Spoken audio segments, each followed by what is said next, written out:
Texas Lutheran University.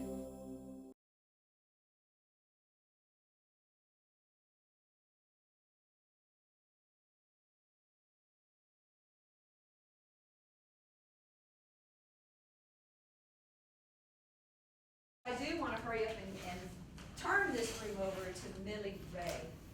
How many of you had the chance to read the short bio on her already? Oh, that makes me feel famous. Thank you. Yes. Well, then good. And you already have a good background information on her, and pretty darn cool, huh? Yes. Yeah. Yes. Thank you. Yes, I am cool. She's one of our superstars, for sure. One of our Social Entrepreneurship grads who just walked the stage. I guess it'll be a year in December. Yeah. So it has not even been out of school for a year and is already doing amazing things in San Antonio. She transferred here to TLU after she had been to some other schools, finished out her degree here, found Social Entrepreneurship, and we were blessed that she found us because she is part of that first group and was one of the stars of the group. Has since gone on from here, fallen into an amazing job situation. You saw, you read that she's working for a council person in San Antonio. How many are you from San Antonio? Okay, so then you understand the dynamics of when we say East Side San Antonio, the dynamics of that is there. I spent a lot of time on East Side of San Antonio. I taught classes over there at one of the community colleges, and there were many things that just I was blessed to have spent time in the East Side of San Antonio. Lots of wonderful people there, and it's just so exciting that Milee is there working and has already made a huge difference. So without further ado, I want to turn the room over to Milee Ray, a proud TLU Bulldog graduate, to share some of her life story. Thank you.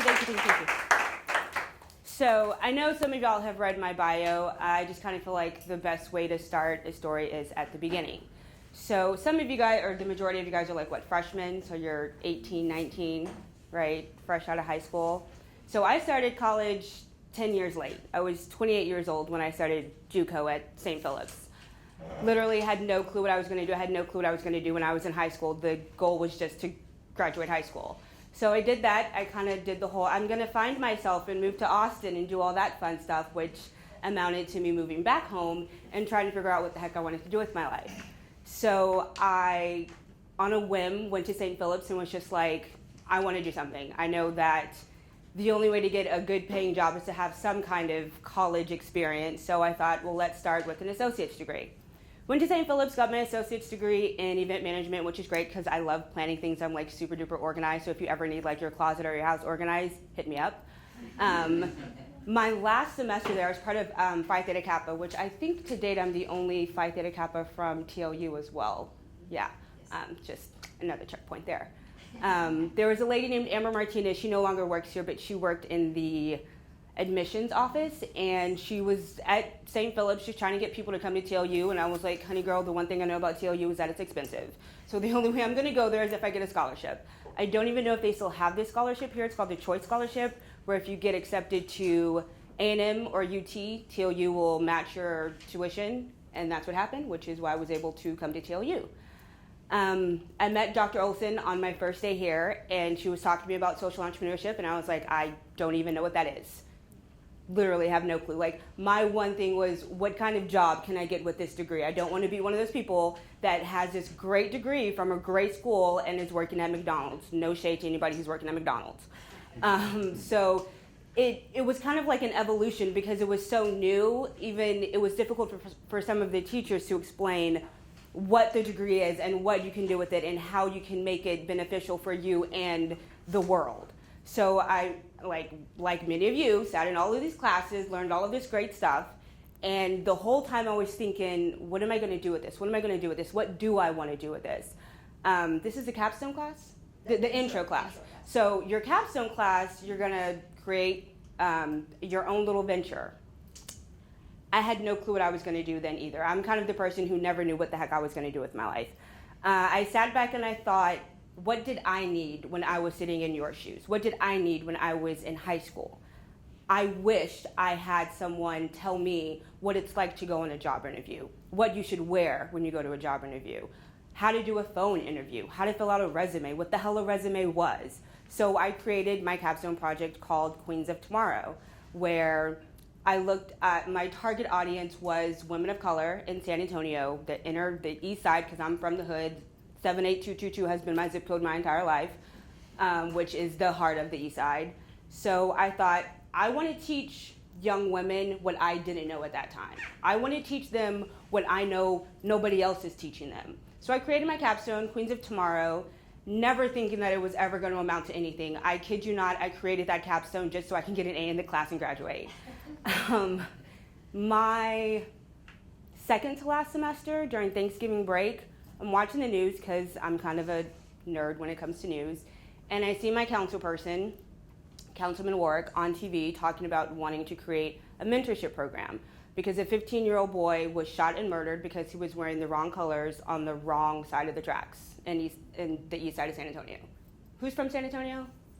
You know the east side. You know if you're wearing the wrong colors on the wrong side of the track, you will just, yeah. So 15-year-old kid who would typically go to a rec center had nowhere to go because due to funding and lack of everything else, he had nowhere to go. He's on his bike, literally doing nothing, and he gets shot.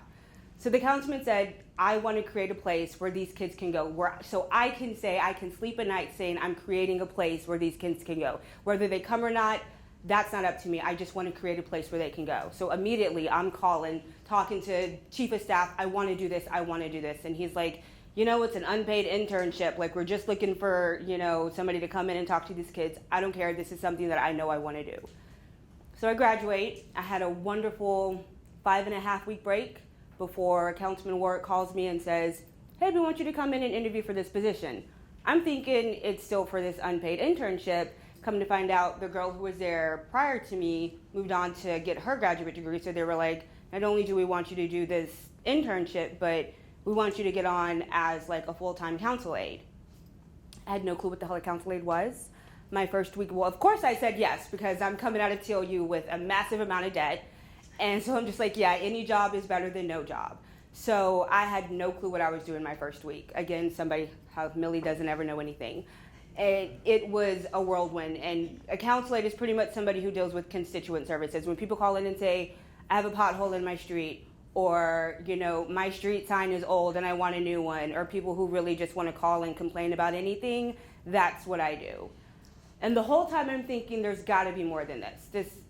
While this is a great position, I was hired on for the Eastside Mentorship Program, and I'm not doing that. If you know anything about politics, you know that everything is done through procedures. There's bureaucratic red tape wrapped around everything. So we had to wait to get the funding to finally get the Eastside Mentorship Program going, and it was kind of a two-part deal. We created the Eastside Midnight Basketball League, which if you're from San Antonio, you know what that is. We had about, I think, 1,100 people, 1,100 men and women participate in that. And then we also, which was what I headed, was the Eastside Dreamers Academy, where we took 30 kids from the Eastside Boys and Girls Club, which is in the heart of the Eastside on MLK, and these are rough and tough kids. Took them to bunches of places around San Antonio: Toyota, the Zoo, Geek Space, Rackdom, or Rackdom Geek Space. There you go. Rack Space, Geekdom. There you go. Bunches of places just to show them like a behind the scenes. These are potential employment opportunities. On top of that, the councilman wanted to initiate a city of dreamers. He realizes, and I'm pretty sure this applies to a lot of you, people just stop dreaming at a certain age. You know, when you're little and you're like, I want to be president, I want to be a doctor, I want to do this. At a certain age, you start realizing, child, I can't be no ballerina. Like, even if that's my dream, that's not going to happen. And so he wanted to break through to that. He was like, I don't care what your dream is. I want you to write down 100 dreams. And it was rough because initially I'm like sitting here writing down dreams thinking like, I can't do that. And it's just like, well, why?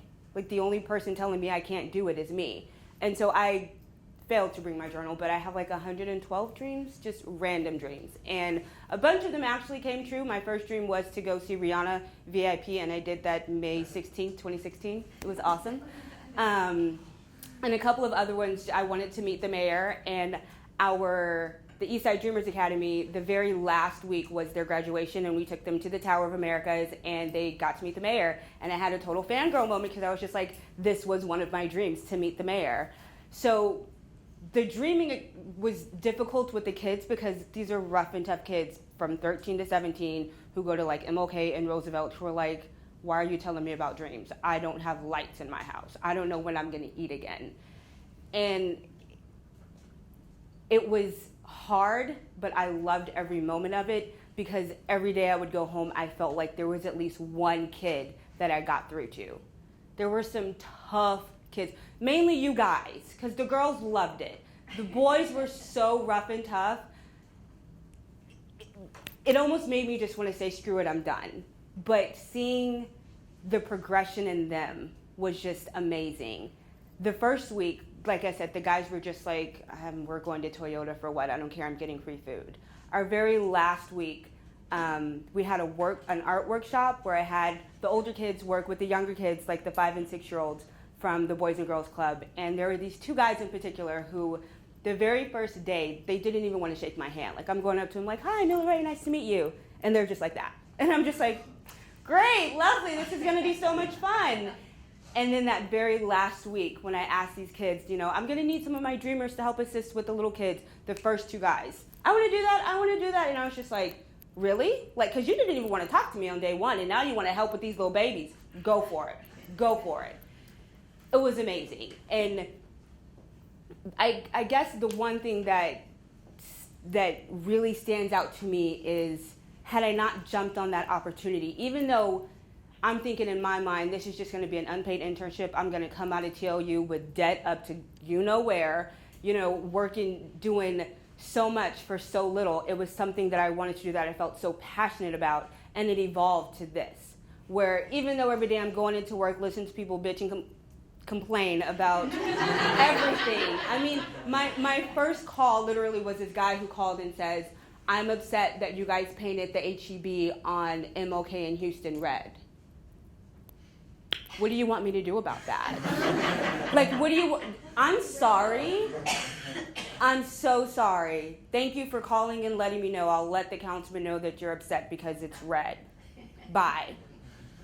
And then also having my dreamers, the very last week I told all of my dreamers, I gave them my phone number because just like you guys, I know y'all are in college, but everybody wants to go out and party.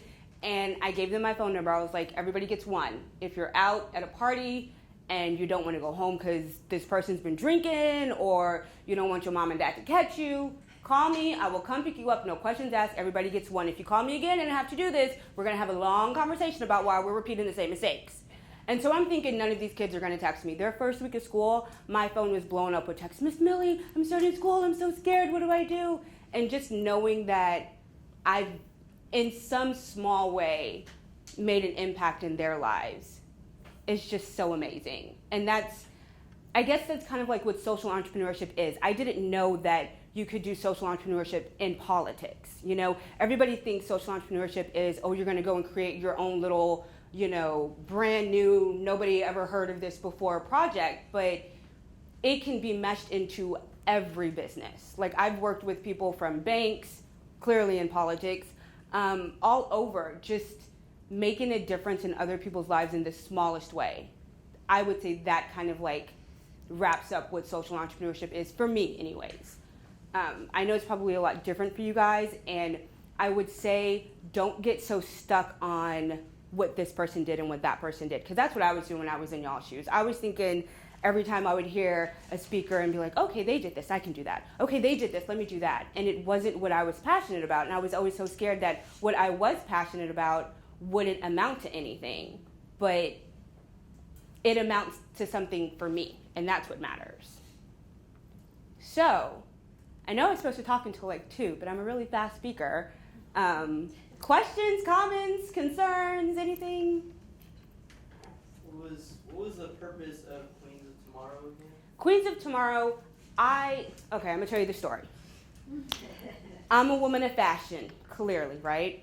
I went to the hair store on the east side, and this beautiful, dark-skinned, bony black girl walks in, looking gorgeous, like she's going to the club on a Sunday morning. She walks up to the guy behind the counter, smacking gum. Is y'all hiring? And right there, I was just like, really? You know what I mean? Like, and I wanted to kick myself because I feel like even to this day I still want to kick myself for that because I feel like it was a missed opportunity.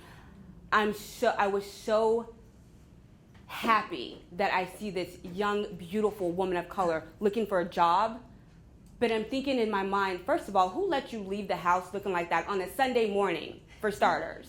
And did no one ask where you were going? And when you said, I'm going to look for a job, nobody thought to say, maybe you want to put on some slacks instead of like a 3-inch skirt and take off those heels and put on some nice, shoes. So that was kind of the catalyst for that. I just thought, I know that there are these people, not just women of color, but men too. There are people out there who want opportunities, who just don't know how to get them. This girl wanted a job and she's probably not going to get it because of the way she presented herself, but nobody told her that's not how you do that. I was lucky because I had a mom and a dad teach me this is how you speak to people. When when you want a job, this is what you do.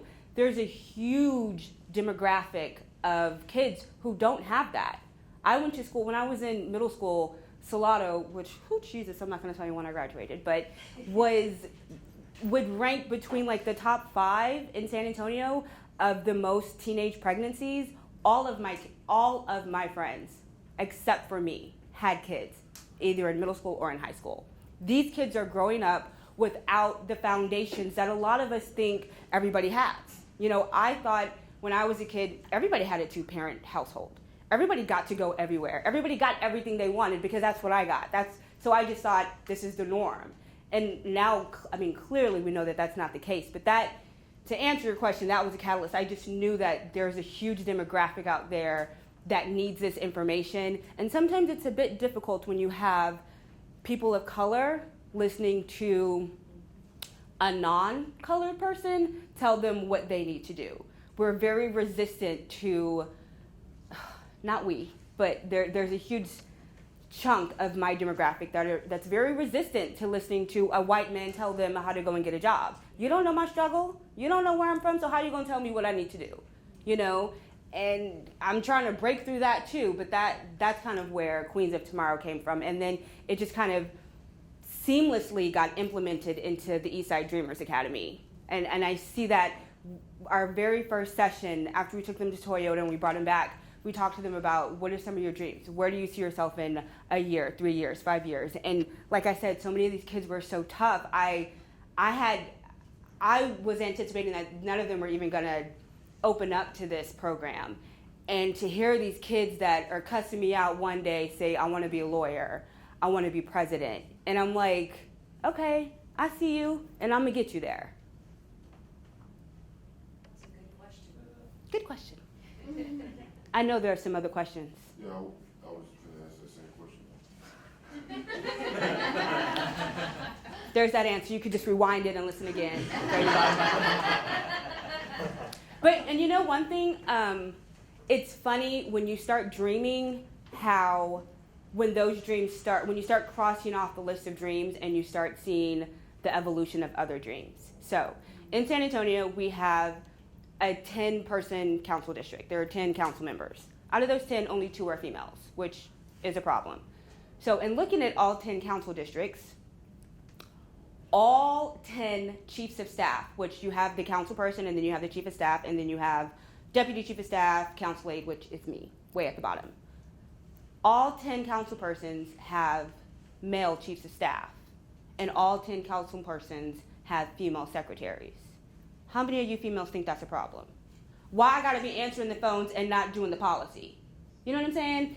San Antonio is going to celebrate our tricentennial in 2018. 2018, we're gonna be 300 years old. Guess how many female mayors we've had? 2. Lila Cockrell and Mayor Taylor. Nobody thinks that's a problem? Like we were looking at the paper and highlighting things, and I was just like, why are all of our chiefs of staff men? Why do we only have 2 women representing one of the largest cities in Texas? 2 women? That's a problem, because women don't get told, you can be mayor, you can be governor. We don't get told that. Why? I have no clue, but I'm here to tell you, you can be mayor, you can be governor, you can be president. If that's what I'm here to do, that's what I'm here to do. Because when I see things like that, it just makes me so angry. Clearly you can tell that I'm a little passionate about that. It's ridiculous. 300 years and we've had 2 female mayors. That's a problem. I know there are some questions. I can feel it. Yes. Bless you. I mean, you said that you saw on the news they're having like that problem or the guy who wanted the dream, but like I Bless guess you. it's sort of like kind of weird, like you just called them up and. Literally, I called up at the Claude Black Center. I called them and said, "Hi, my name's Milee Ray. I live on the east side. I live in Lakeside. I saw Councilman Warrick say that he wanted to start an East Side Mentorship Program. I want to help."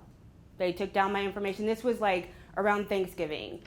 I didn't hear from them for a while, and I was just pestering them. I would call every day. "Hi, can I speak to Mr. Roberts? He's our chief of staff. Mr. Roberts, what's going on with this East Side Mentorship Program? However I can help. I just want to help. I'm a student at TLU. I have a degree in event management. I'm about to get my degree in social entrepreneurship. I created this capstone project." I was just pestering the hell out of him. That's probably why he called me back. And I was talking to Dr. Hoffman and Dr. Olson. I sometimes do sit back and feel like it was seamless. Like it really was luck of the draw. I was at the right place at the right time. I was a pest, so they had no other choice but to give me a call back.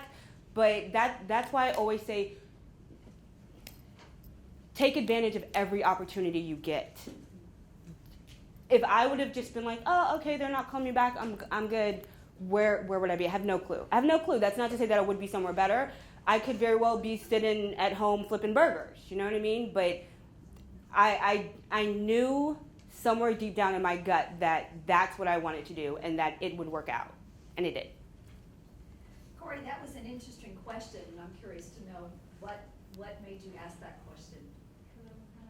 I'm going around trying to talk to people too at the moment. I'm trying to start a club, so like it's just kind of like getting up like the nerve of like going to talk to people. Oh God, yes, honey child. Oh my God. I hate public speaking. I'm constantly looking at I hate public speaking. I still hate public speaking. The days when the councilman's not in office and I have to take his meetings, it's like a quick little like, oh my God, what am I gonna do? But that's the problem. That's why we as women, and definitely women of color, are so underrepresented, because we're so afraid to take that chance. What's the worst that could happen? They can say no and you move on to the next one. I know I feel some questions just lingering. Yes. You said like you saw like improvements, especially like in the younger men that you mentor. Like, Mm-hmm. you see any, like, you have any stories of them actually going and doing anything? The Dreamers Academy just started. This was our first crop of guys. So I'm waiting to see some long-term changes, but in the short term, just seeing a change in their attitude. There was this one kid, I'm the kind of person I see you guys, I'm like, "Hey, my name's Milee Ray, nice to meet you. Hey, Milee Ray, nice to meet you." You know what I mean? There was this one kid, I went up to him, "Hey, my name's Milee Ray," and he sat there and looked at me, and I was just like, "Do you not hear me talking to you?" I mean, this guy was like a stone wall, and I was like, I could be telling you that I'm about to give you $100. You have no clue what I'm talking to you for. Nothing. Literally 5 weeks later, when we're at City Hall, he's like this little short petite guy walking around introducing himself to all of our council persons, to the mayor, to the Chief McManus, and those little improvements are what means so much to me, because I know that's going to stay with them. The girls were a bit easier, because the girls, you tell the girl, "Hey, what's your dream?" She says this, and it's just like, okay, we can make this happen. Guys are so rough and tough, but when I see those little just attitude changes, like I said, the first week, those 2 guys that were just so, I'm not doing anything, to 5 weeks later, they're the first ones raising their hands to work with these 5-year-old kids.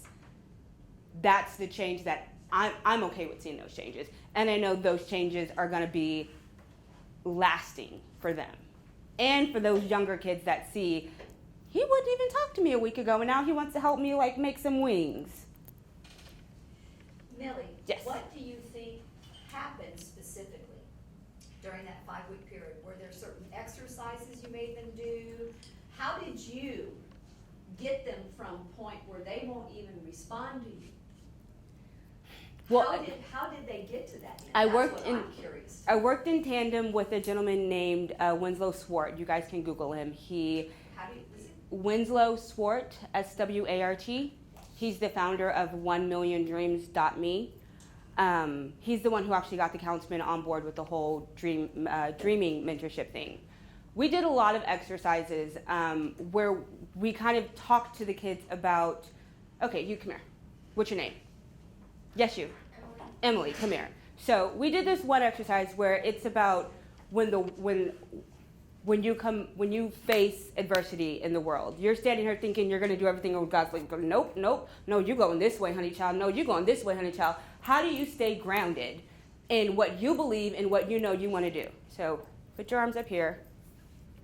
Try to push me. Just that little bit of resistance.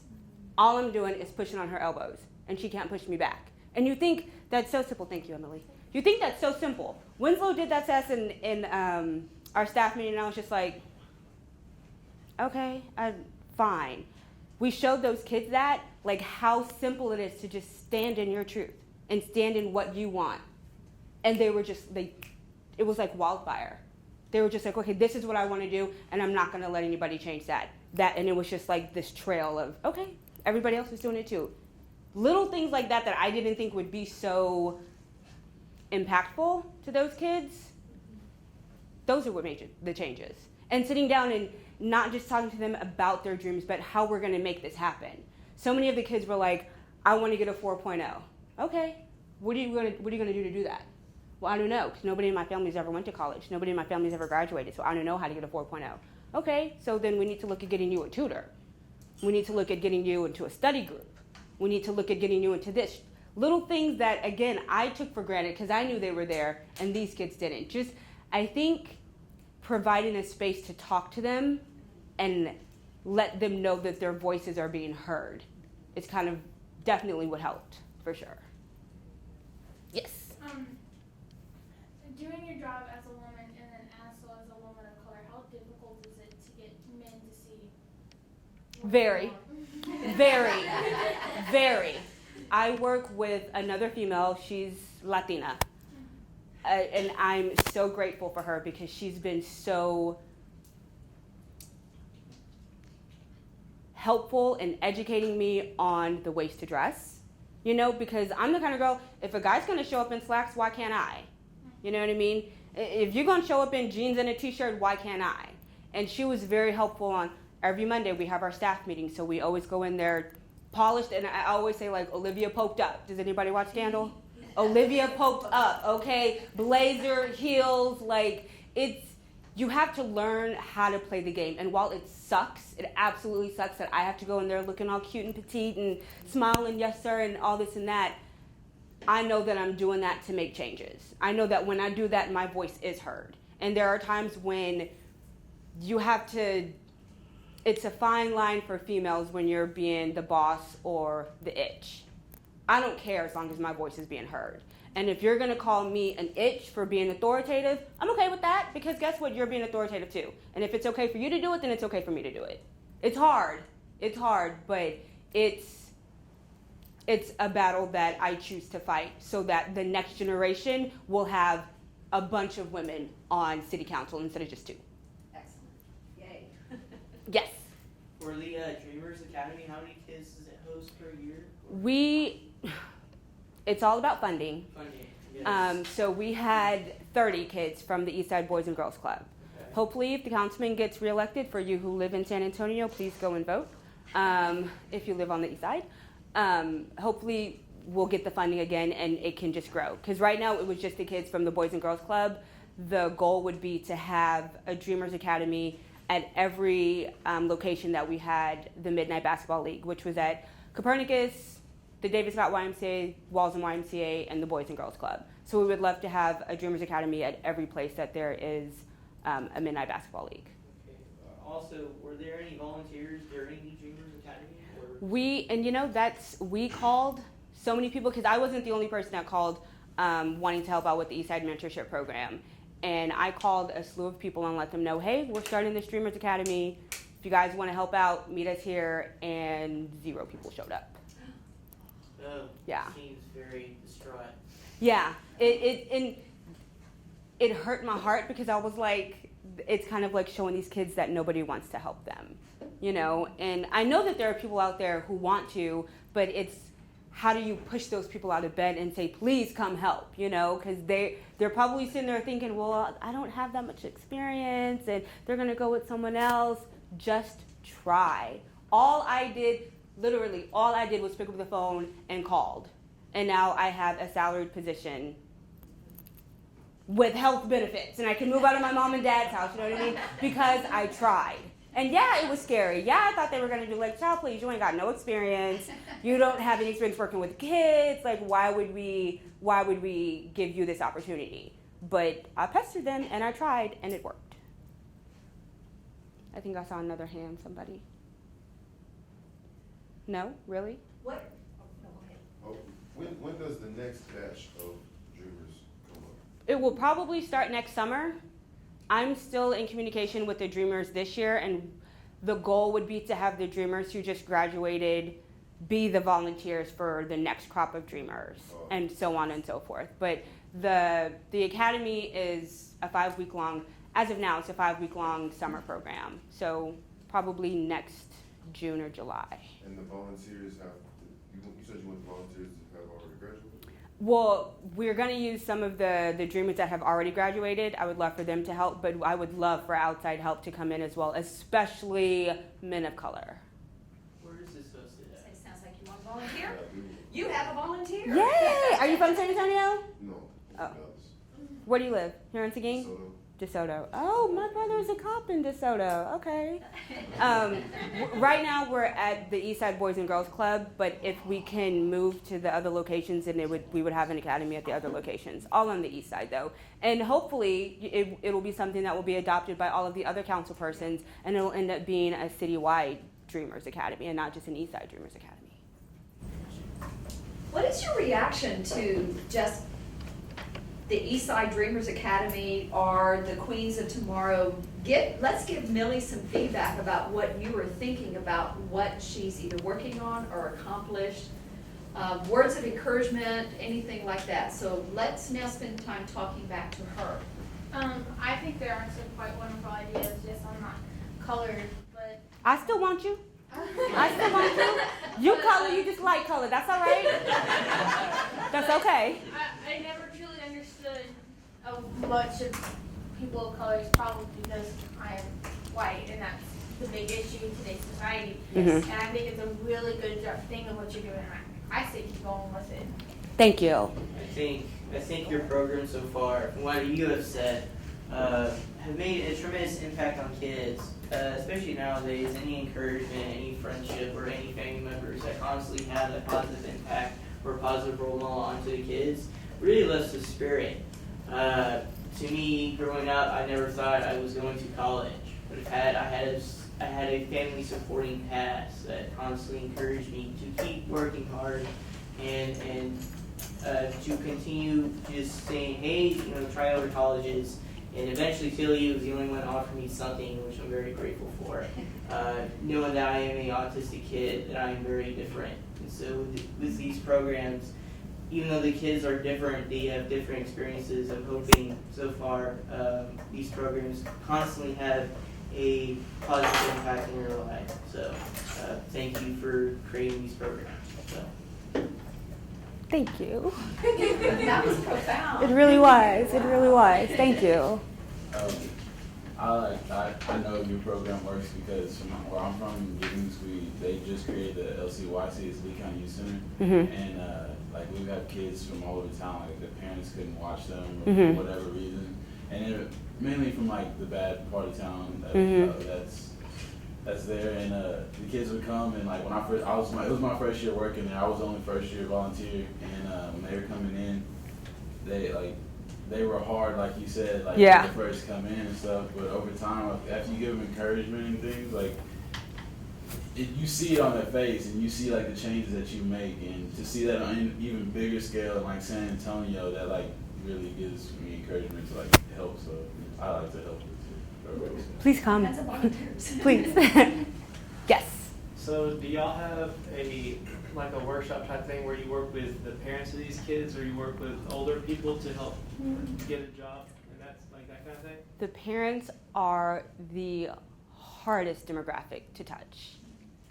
I don't know why. So when I first started, I was also kind of like the education outreach specialist. So I called all of the schools on the east side to get information about their PTAs. I called maybe 38 schools. 2 schools had active PTAs, all because there was no parent involvement. The parents were like, I don't want to. That's something that I'm trying to find a way to get the parents to come. Literally, the only thing the parents came to that we had was our back to school bash, because we gave away free backpacks. Everything else, they're gone. They're like, I dropped my kid off, they're on you now. And I don't know how to break into that demographic because I'm not a parent, because I just look at it like, this is your kid. Why do you not care what your kid is doing? You know what I mean? My parents were there wherever I was, you know? So this idea that these parents are just like, my kid's with you, I'm good, I don't understand that, and I don't know how to break into that. You know, I don't know if you guys from San Antonio heard about the kids that were chained to the fence like a dog. My district. Little kids chained to a fence like they're dogs. Who does that? I don't even know how to attempt to break into that kind of mindset to try and offer some kind of assistance. I have no clue.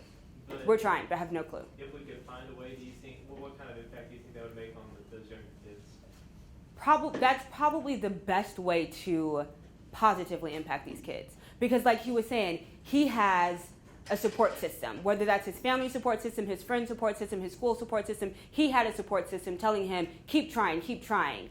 I can only do so much between the hours of 9 to 5, and then these kids are gone. If these kids don't have that being reinforced at their house, that's why they're just like so apathetic.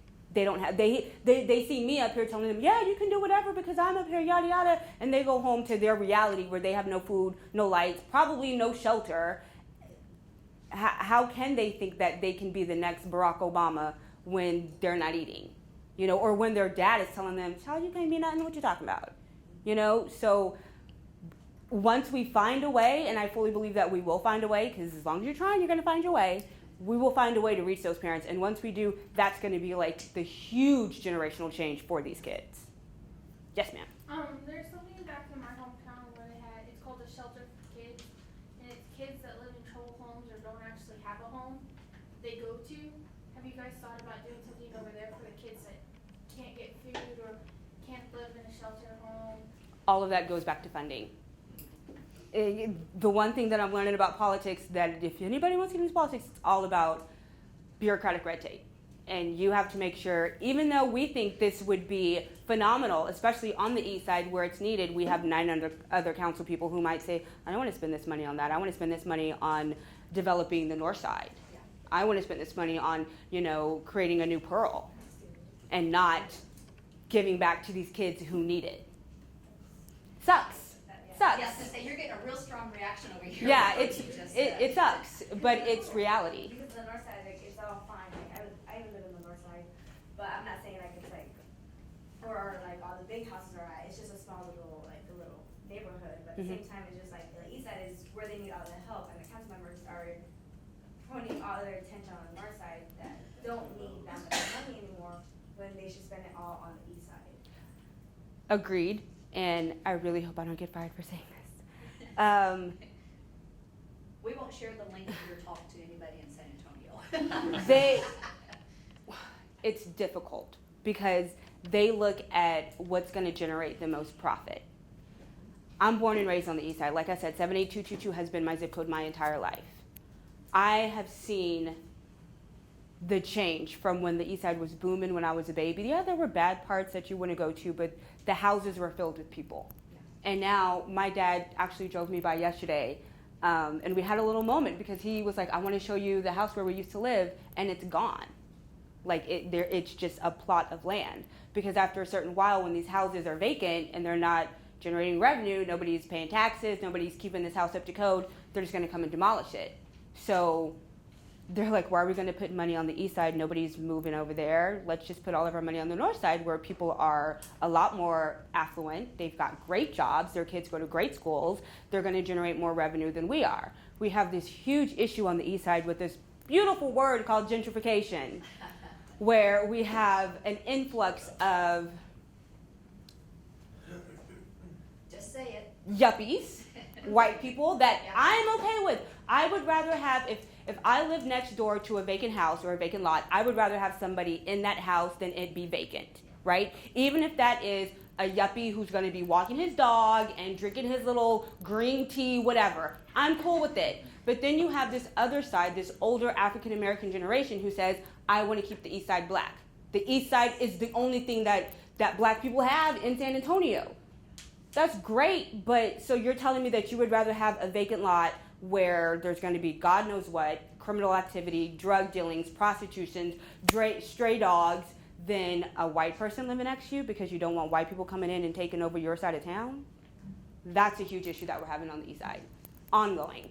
And like I said, I would rather have a house be filled and lived in. I don't care what color you are, all I see is green.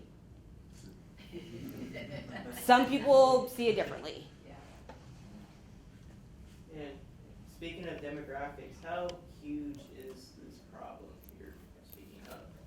Like, for the East Side, is it very bad? Or? It's pretty bad because D2, District 2, is actually the largest district in San Antonio. Okay. We are, if anybody's familiar with San Antonio, we cover Waltham, Eisenhower, Austin Highway, Rittman, to parts of Broadway, Rigsby, MLK, W.W. White. We are the largest district in D2. In the city. We have the most vacant lots in our home, in that district. It's rough, and it's a constant struggle because you have these older neighborhood associations who want to keep the historic part of their neighborhood. They want to keep it black. They want to keep it, historic, their culture. They want to keep that. But then you're also calling me complaining because there's drug deals going down in this vacant house. Well, if you would have let, Bill and Joe buy this house, you wouldn't be dealing with that. So it's trying to compromise. And that is hard. That is difficult. Growing up, I'm not gonna say life. Okay. I mean, just say it. Yeah. Just say it. Just say it. life was hard, but it wasn't. I mean, I feel like for you, I feel like it's actually like genuine want to help.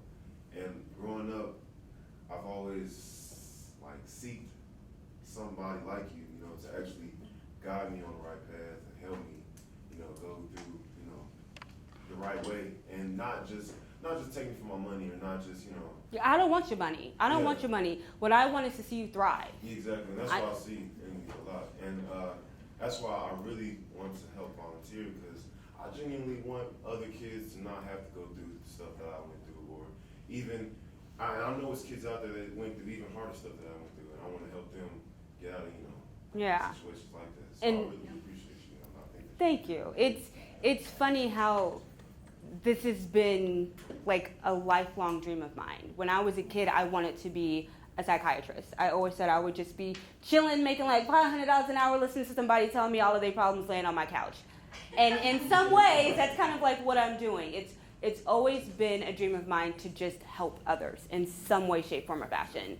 And seeing these kids go from being hard as rocks to playing with kids, that's enough for me. That right there is satisfaction enough for me. And I think we need this more than ever right now in this country. I mean, for those of you who are new to campus, I don't know you yet, but some of you've been around for a while. It's been very hard on me to watch what has been happening that has caused the Black Lives Matter movement to spring forth. I kind of saw it coming for a while because demographically a lot is changing in this country. Like the state of Texas, we have a majority minority now. What is called white or Anglo-American demographic is going to become more and smaller in number, that within the next decade or two will be less than 50% of this state. That is a frightening idea for people who look like me. This huge demographic shift that we're having at the time when our country's president is African American, with the presidential election that is looming around the corner, there is a lot of fear and tension in this country. So the work that Milee is doing, and some of you who are being so wonderfully honest today, These are the conversations we should be having every day, multiple times through the day. You are going to be the generation, as I preach many times in my class, and Milee is a living, breathing example of what I've been preaching as opposed to teaching to my students.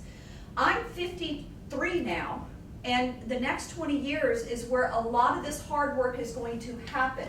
I'm doing what I can as a professor, training up and working with and being blessed to have students like Milee who come into my classroom. I'm doing the easy part of the lifting. Milee is beginning the heavy part of the lifting, and I would say sorry maybe, but no, I am thrilled that you are going to be the generation that is going to carry this country into something we have never seen before. And it's going to be a lot of hard work. The economics off to the side, the politics off to the side. For the last few weeks, you've been just reading about how you have to change the whole system. Milee is sharing with you today a system that she is working in at the moment, the politics of it all. Some of you have already, I've been hearing gas or like, that's just wrong about hearing of the funding. Mm-hmm. People, that is what social entrepreneurship is all about. It's about changing the system. It's disruptive change. And Milee is at the forefront. She is the, what is the Marines called? The first ones that go out. Front line. To go out and to begin this very, very hard work. And as we're listening to it, and you're hearing her story, which is very important. But what is it that you do when you walk out of this room at 2:15, or when you walk across the stage with your diploma? This is the world you're walking into, and if you continue to ignore the east sides of other cities, how are we ever going to make, the kind, or keep the United States what it is, but how are we going to sustain what we hold near and dear to us? Because, I did not realize District 2 is as big as it is. Yeah, I got redistricted like a few years ago. It's ridiculously huge now. It's the biggest district in our city. That is amazing. And we get the smallest amount of funding. Yeah, and I'm more familiar with East Side, but when you were mentioning streets like Austin Highway. Mm-hmm. Rittman, Eisenhower, Rayburn. Eisenhower. How many of you, again, where's my San Antonians? Okay? I know those. You know, My grandparents live there. right. And talk about changes. How many of you would go down there after 11 p.m. at night? I already see some heads saying no. Child, I don't. I live in the East. Austin Absolutely Highway, not. That little hub? Nope. Yeah. New Braunfels, Hayes corridor? No. No. No, it's not safe. It's not safe. That's not me being facetious. That's a fact. Yeah. There was a murder. I work at the Claude Black Center, which is right at East Commerce between Sprigsdale and Rio Grande. There is a bus stop, literally 500 feet from where I work, where a man got shot in the middle of the day. A block away from where Councilman Warrick's office is. That doesn't happen on the north side. That doesn't happen on the west. Well, maybe on the west side, but that doesn't happen on the north side. You know what I mean? Like it's rough. It's rough, and it's scary. It's sad to say that there are parts of my own town that I don't feel comfortable going to, but I am also trying to change that. Right. I want to be able to live, work, and play. I want to be able to feel comfortable walking my dog outside at 11 o'clock at night and not feel like I'm going to get robbed.